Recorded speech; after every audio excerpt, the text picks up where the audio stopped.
to put up the file along with comparative statements of the petitioners. Petition, my lord, he understands, my lord, to be complaints.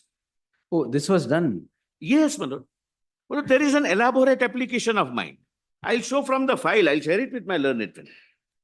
The Honorable Governor directed respondent number 2, that is his principal Yes. secretary, to put up the file along with comparative statements of the petitions received in relation to the grant of sanction, reply of the Chief Minister, and the decision of the cabinet. That you give me in this format, then I'll make up my mind.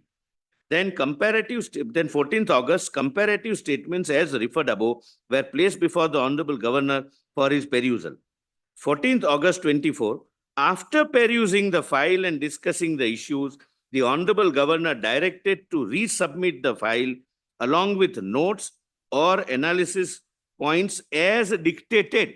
The learned governor dictates that this is the allegation of the complainant, this is what the cabinet note says, this is what the reply of the Honorable Chief Minister says, and this is the note. The note is dictated by him. I'll place it. It's a big chart, my lord. Several charts were prepared, and the Honorable Governor, my lord, himself dictates. Based on, and this comes, my lord, in the noting file also. It's not that I'm saying for the first time that it was dictated by the governor. In the noting file, my lord, it comes that it was dictated by the governor. Based on the comparative statement and available documents and petitions.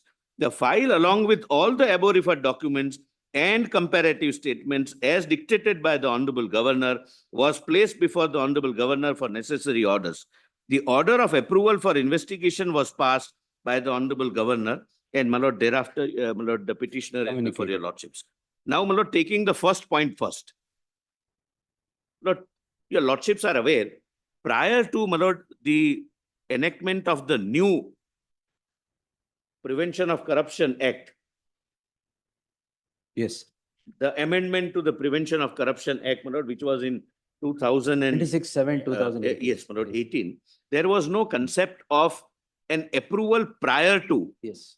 the investigation. The only concept was pre-cognizance sanction Sanction. under section 19. My lord, for the first time, 17A comes. My lord, your lordships have read and reread this provision, but only read kindly, my lord, on my request, Yes. page 8, page 8, only subsection 1. Yes, sir. No police officer shall conduct any inquiry or investigation into any offense alleged to have been committed by a public servant under this act. It doesn't talk of BNS or IPC. Under this act,